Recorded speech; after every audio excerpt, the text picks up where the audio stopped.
श्री गणेशाय नमः। अथ देवी कात्यायनी स्तोत्रम्। चन्द्रहासोज्ज्वलकरा शार्दूलवरवाहना कात्यायनी च सुभदा देवी दानवघातिनी। वन्दे वाञ्छितमनोरथार्थाय चन्द्रार्धकृतशेखरां सिंहारूढां चतुर्भुजां कात्यायनीं यशस्विनीं स्वर्णवर्णाम् आज्ञाचक्रस्थितां षष्ठदुर्गां त्रिनेत्रां वराभीतकरां सगपदधरां कात्यायनसुतां भजामि। पटाम्बरपरिधानां स्मेरमुखीं नानालङ्कारभूषितां मञ्जीरहारकेयूर किङ्किणीरत्नकुण्डलमण्डितां प्रसन्नवदनां पल्लवाधरां कान्तकपोलां तुङ्गकुचां कमनीयां लावण्यां त्रिवलीविभूषितनिम्ननाभिं काञ्चनाभां वराभयपद्मधरां मुकुटोज्ज्वलां स्मेरमुखीं शिवपत्नीं कात्यायनसुते नमोऽस्तुते। पटाम्बरपरिधानां नानालङ्कारभूषितां सिंहास्थितां पद्महस्तां कात्यायनसुते नमोऽस्तुते। परमानन्दमयी देवी परब्रह्म परमात्मा परमशक्ति परमभक्ति कात्यायनसुते नमोऽस्तुते। विश्वकर्त्रीं विश्वभर्त्रीं विश्वहर्त्रीं विश्वप्रीतां विश्वचित्तां विश्वातीतां कात्यायनसुते नमोऽस्तुते। काम्बीजां कामजपानन्दा काम्बीजजपतोषिता काम्बीजजपासक्तां काम्बीजजपसंस्तुतां काङ्कारहर्षिणी कां धनदां धनमानसां काम्बीजजपकारिणीं काम्बीजतपमानसां कामकारिणीं कामसूत्रपूजितां काम्बीजधारिणीं कामकीं कूं कैं कौं कः ठः छः स्वाहारूपिणी। चन्द्रहासोज्ज्वलकरा शार्दूलवरवाहना कात्यायनी च सुभदा देवी दानवघातिनी। वन्दे वाञ्छितमनोरथार्थाय चन्द्रार्धकृतशेखरां सिंहारूढां चतुर्भुजां कात्यायनीं यशस्विनीं स्वर्णवर्णाम् आज्ञाचक्रस्थितां षष्ठदुर्गां त्रिनेत्रां वराभीतकरां सगपदधरां कात्यायनसुतां भजामि। पटाम्बरपरिधानां स्मेरमुखीं नानालङ्कारभूषितां मञ्जीरहारकेयूर किङ्किणीरत्नकुण्डलमण्डितां प्रसन्नवदनां पल्लवाधरां कान्तकपोलां तुङ्गकुचां कमनीयां लावण्यां त्रिवलीविभूषितनिम्ननाभिं काञ्चनाभां वराभयपद्मधरां मुकुटोज्ज्वलां स्मेरमुखीं शिवपत्नीं कात्यायनसुते नमोऽस्तु ते पटाम्बरपरिधानां नानालङ्कारभूषितां सिंहास्थितां पद्महस्तां कात्यायनसुते नमोऽस्तु ते परमानन्दमयी देवी परब्रह्म परमात्मा परमशक्ति परमभक्ति कात्यायनसुते नमोऽस्तु ते विश्वकर्त्रीं विश्वभर्त्रीं विश्वहर्त्रीं विश्वप्रीतां विश्वचित्तां विश्वातीतां कात्यायनसुते नमोऽस्तु ते काम्बीजां कामजपानन्दा काम्बीजजपतोषिता काम्बीजजपासक्तां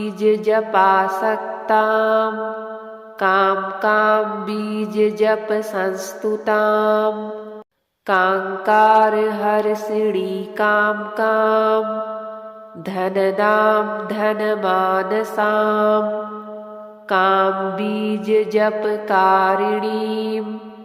काम्बीजतपमानसां कामकारिणीं कामसूत्रपूजितां काम्बीजधारिणीं कामकीं कूं कैं कौं कः ठः छः स्वाहारूपिणी चन्द्रहासोज्ज्वलकरा शार्दूलवरवाहना कात्यायनी च सुभदा देवी दानवघातिनी वन्दे वाञ्छितमनोरथार्थाय चन्द्रार्धकृतशेखरां सिंहारूढां चतुर्भुजां कात्यायनीं यशस्विनीं स्वर्णवर्णाम् आज्ञाचक्रस्थितां षष्ठदुर्गां त्रिनेत्रां वराभीतकरां सगपदधरां कात्यायनसुतां भजामि पटाम्बरपरिधानां स्मेरमुखीं नानालङ्कारभूषितां मञ्जीरहारकेयूर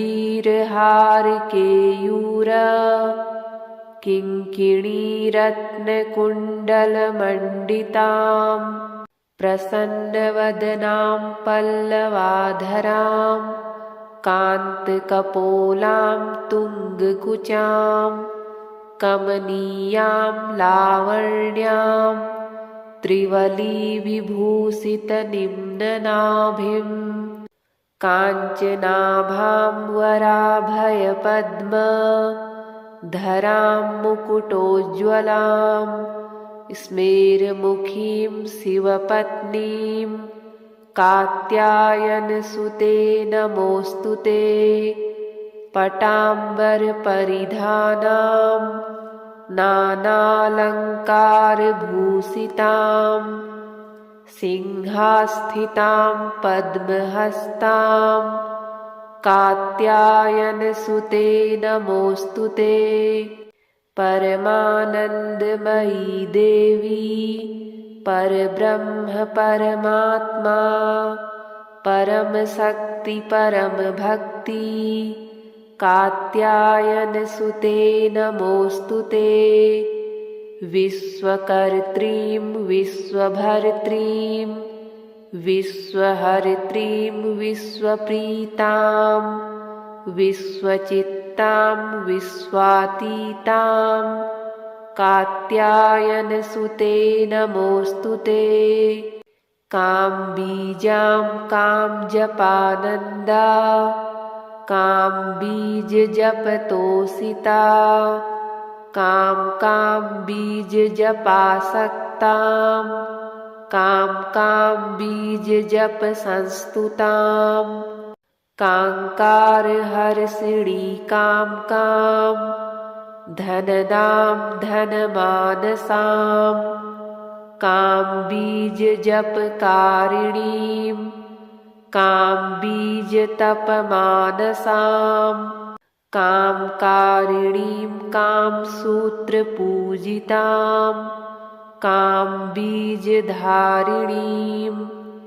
कां कीं कूं कैं कौं कः ठः छः स्वाहारूपिणी। चन्द्रहासोज्ज्वलकरा शार्दूलवरवाहना कात्यायनी च सुभदा देवी दानवघातिनी। वन्दे वाञ्छितमनोरथार्थाय चन्द्रार्धकृतशेखरां सिंहारूढां चतुर्भुजां कात्यायनीं यशस्विनीं स्वर्णवर्णाम् आज्ञाचक्रस्थितां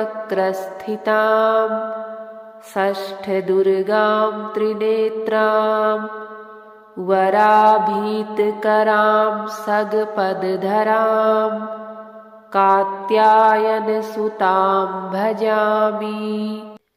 पटाम्बरपरिधानां स्मेरमुखीं नानालङ्कारभूषितां मञ्जीरहारकेयूर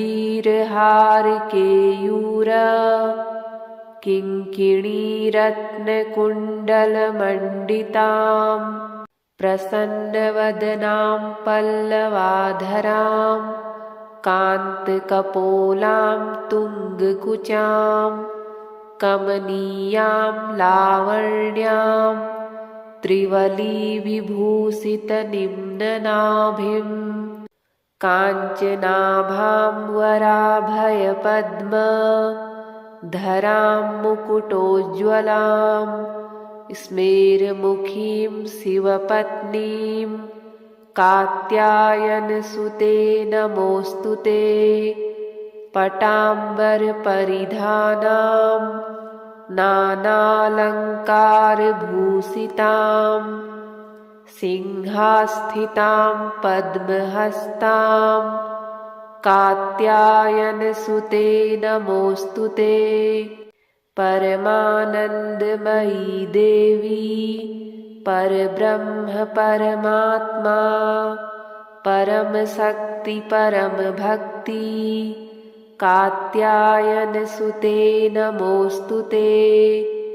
विश्वकर्त्रीं विश्वभर्त्रीं विश्वहर्त्रीं विश्वप्रीतां विश्वचित्तां विश्वातीतां कात्यायनसुते नमोस्तुते।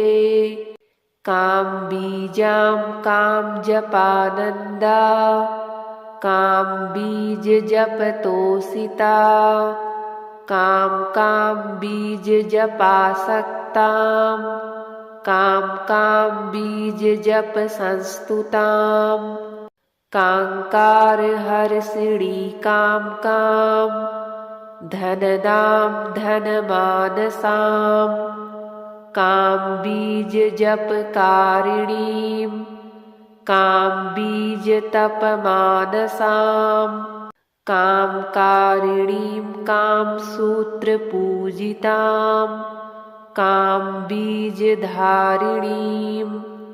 कां कीं कूं कैं कौं कः ठः छः स्वाहारूपिणी चन्द्रहासोज्ज्वलकरा शार्दूलवरवाहना कात्यायनी च सुभदा देवी दानवघातिनी वन्दे वाञ्छितमनोरथार्थाय चन्द्रार्धकृतशेखरां सिंहारूढां चतुर्भुजां कात्यायनीं यशस्विनीं स्वर्णवर्णाम् आज्ञाचक्रस्थितां षष्ठदुर्गां त्रिनेत्रां वराभीतकरां सगपदधरां कात्यायनसुतां भजामि पटाम्बरपरिधानां स्मेरमुखीं नानालङ्कारभूषितां मञ्जीरहारकेयूर किङ्किणीरत्नकुण्डलमण्डितां प्रसन्नवदनां पल्लवाधरां कान्तकपोलां तुङ्गकुचां कमनीयां लावण्यां त्रिवलीविभूषितनिम्ननाभिं काञ्चनाभां वराभयपद्मधरां मुकुटोज्ज्वलां स्मेरमुखीं शिवपत्नीं कात्यायनसुते नमोऽस्तु ते पटाम्बरपरिधानां नानालङ्कारभूषितां सिंहास्थितां पद्महस्तां कात्यायनसुते नमोऽस्तु ते परमानन्दमयी देवी परब्रह्म परमात्मा परमशक्ति परमभक्ति कात्यायनसुते नमोऽस्तु ते विश्वकर्त्रीं विश्वभर्त्रीं विश्वहर्त्रीं विश्वप्रीतां विश्वचित्तां विश्वातीतां कात्यायनसुते नमोऽस्तु ते काम्बीजां कामजपानन्दा काम्बीजजपतोषिता काम्बीजजपासक्तां काम्बीजजपसंस्तुतां काङ्कारहर्षिणी कां धनदां धनमानसां काम्बीजजपकारिणीं काम्बीजतपमानसां कामकारिणीं कामसूत्रपूजितां काम्बीजधारिणीं कामकीं कूं कैं कौं कः ठः छः स्वाहारूपिणी चन्द्रहासोज्ज्वलकरा शार्दूलवरवाहना कात्यायनी च सुभदा देवी दानवघातिनी वन्दे वाञ्छितमनोरथार्थाय चन्द्रार्धकृतशेखरां सिंहारूढां चतुर्भुजां कात्यायनीं यशस्विनीं स्वर्णवर्णाम् आज्ञाचक्रस्थितां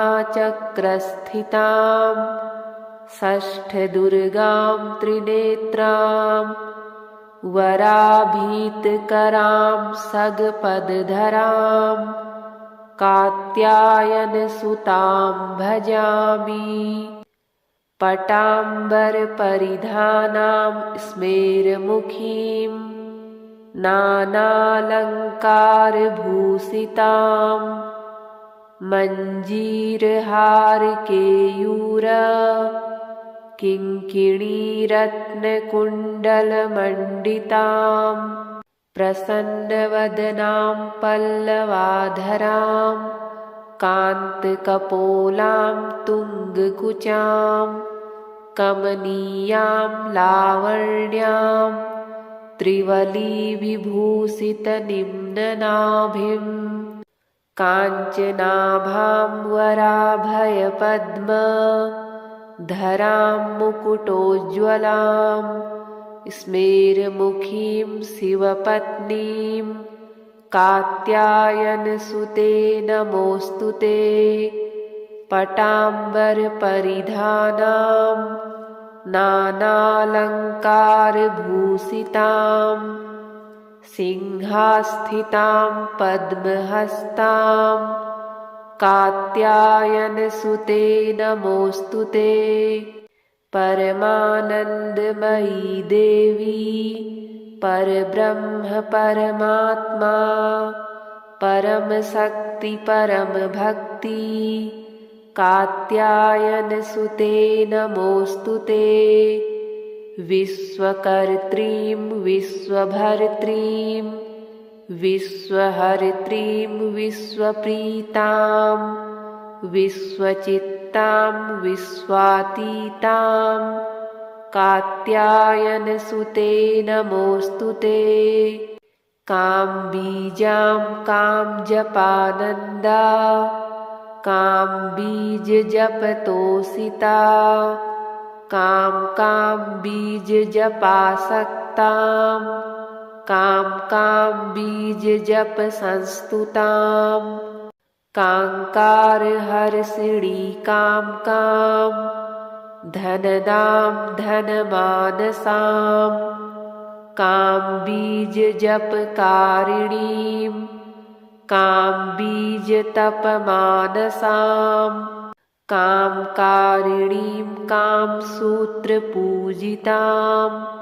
काम्बीजधारिणीं कामकीं कूं कैं कौं कः ठः छः स्वाहारूपिणी चन्द्रहासोज्ज्वलकरा शार्दूलवरवाहना कात्यायनी च सुभदा देवी दानवघातिनी वन्दे वाञ्छितमनोरथार्थाय चन्द्रार्धकृतशेखरां सिंहारूढां चतुर्भुजां कात्यायनीं यशस्विनीं स्वर्णवर्णाम् आज्ञाचक्रस्थितां षष्ठदुर्गां त्रिनेत्रां वराभीतकरां सगपदधरां कात्यायनसुतां भजामि। पटाम्बरपरिधानां स्मेरमुखीं नानालङ्कारभूषितां मञ्जीरहारकेयूर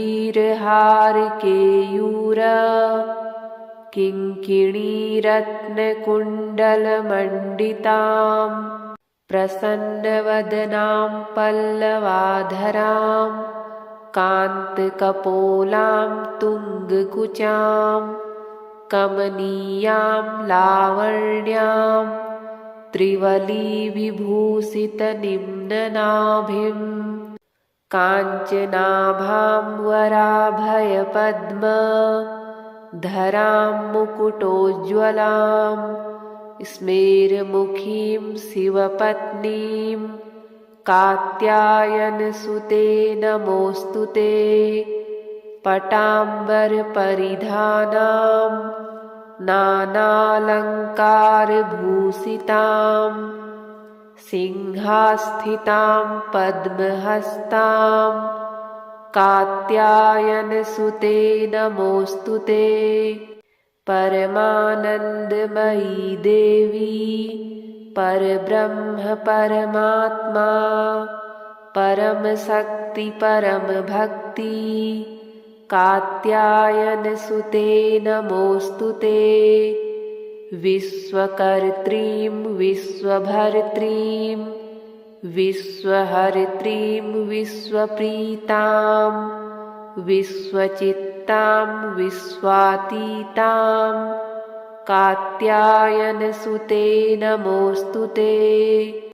काम्बीजां कामजपानन्दा काम्बीजजपतोषिता काम्बीजजपासक्तां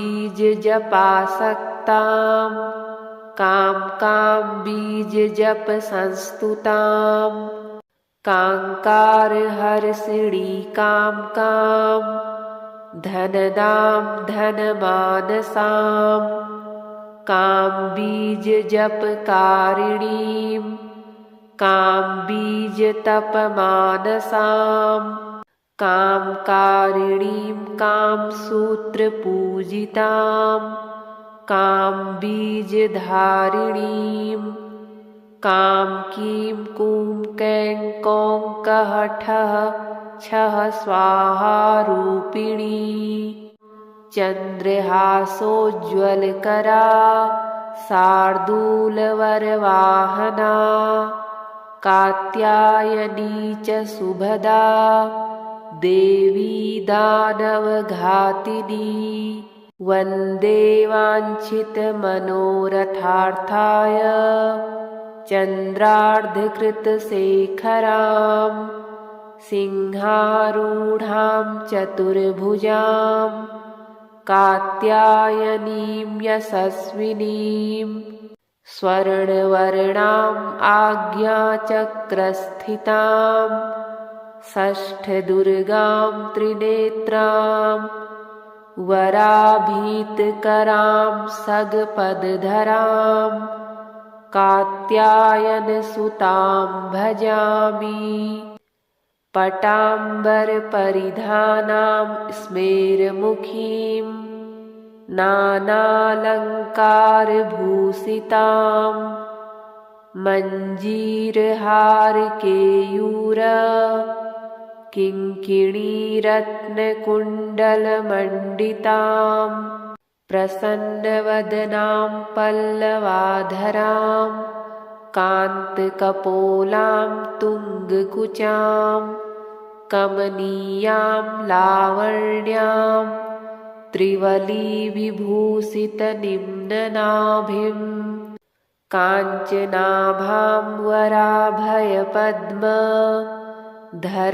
मुकुटोज्ज्वलां स्मेरमुखीं शिवपत्नीं कात्यायनसुते नमोऽस्तुते।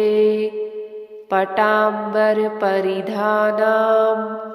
नानालङ्कारभूषितां सिंहास्थितां पद्महस्तां कात्यायनसुते नमोऽस्तुते। परमानन्दमयी देवी परब्रह्म परमात्मा परमशक्ति परमभक्ति कात्यायनसुते नमोऽस्तुते। विश्वकर्त्रीं विश्वभर्त्रीं विश्वहर्त्रीं विश्वप्रीतां विश्वचित्तां विश्वातीतां कात्यायनसुते नमोऽस्तुते। काम्बीजां कामजपानन्दा काम्बीजजपतोषिता काम्बीजजपासक्तां काम्बीजजपसंस्तुतां काङ्कारहर्षिणीं कां धनदां धनमानसां काम्बीजजपकारिणीं काम्बीजतपमानसां कामकारिणीं कामसूत्रपूजितां काम्बीजधारिणीं कामकीं कूं कैं कौं कः ठः छः स्वाहारूपिणी चन्द्रहासोज्ज्वलकरा शार्दूलवरवाहना कात्यायनी च सुभदा देवी दानवघातिनी वन्दे वाञ्छितमनोरथार्थाय चन्द्रार्धकृतशेखरां सिंहारूढां चतुर्भुजां कात्यायनीं यशस्विनीं स्वर्णवर्णाम् आज्ञाचक्रस्थितां षष्ठदुर्गां त्रिनेत्रां वराभीतकरां सगपदधरां कात्यायनसुतां भजामि पटाम्बरपरिधानां स्मेरमुखीं नानालङ्कारभूषितां मञ्जीरहारकेयूर किङ्किणीरत्नकुण्डलमण्डितां प्रसन्नवदनां पल्लवाधरां कान्तकपोलां तुङ्गकुचां कमनीयां लावण्यां त्रिवलीविभूषितनिम्ननाभिं काञ्चनाभां वराभयपद्मधरां मुकुटोज्ज्वलां स्मेरमुखीं शिवपत्नीं कात्यायनसुते नमोऽस्तु ते पटाम्बरपरिधानां नानालङ्कारभूषितां सिंहास्थितां पद्महस्तां कात्यायनसुते नमोऽस्तु ते परमानन्दमयी देवी परब्रह्म परमात्मा परमशक्ति परमभक्ति कात्यायनसुते नमोऽस्तु ते विश्वकर्त्रीं विश्वभर्त्रीं विश्वहर्त्रीं विश्वप्रीतां विश्वचित्तां विश्वातीतां कात्यायनसुते नमोऽस्तु ते काम्बीजां कामजपानन्दा काम्बीजजपतोषिता काम्बीजजपासक्तां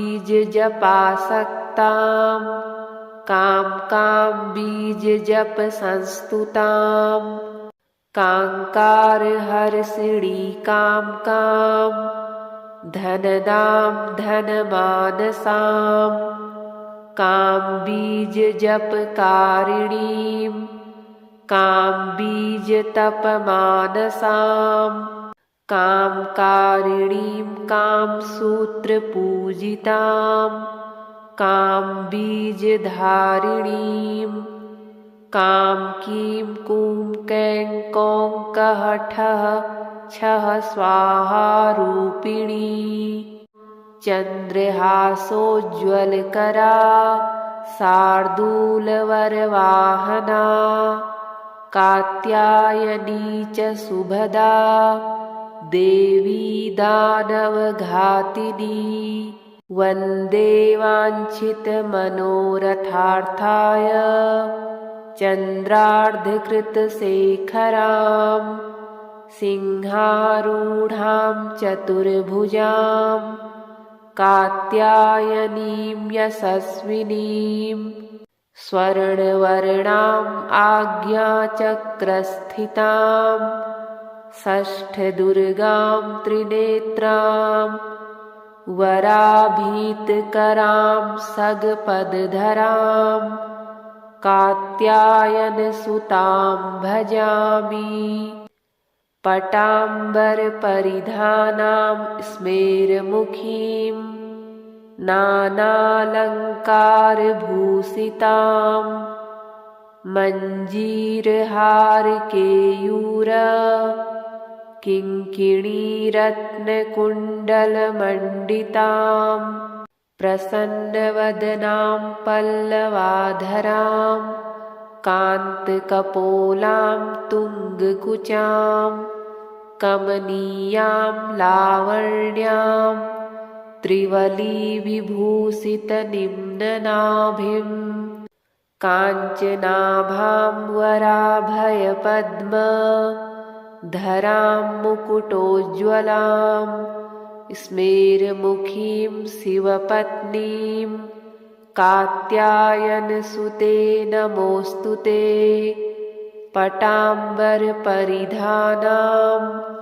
नानालङ्कारभूषितां सिंहास्थितां पद्महस्तां कात्यायनसुते नमोऽस्तु ते। परमानन्दमयी देवी परब्रह्म परमात्मा परमशक्ति परमभक्ति कात्यायनसुते नमोऽस्तु ते। विश्वकर्त्रीं विश्वभर्त्रीं विश्वहर्त्रीं विश्वप्रीतां विश्वचित्तां विश्वातीतां कात्यायनसुते नमोऽस्तु ते। काम्बीजां कामजपानन्दा काम्बीजजपतोषिता काम्बीजजपासक्तां काम्बीजजपसंस्तुतां काङ्कारहर्षिणीं कां धनदां धनमानसां काम्बीजजपकारिणीं काम्बीजतपमानसां कामकारिणीं कामसूत्रपूजितां काम्बीजधारिणीं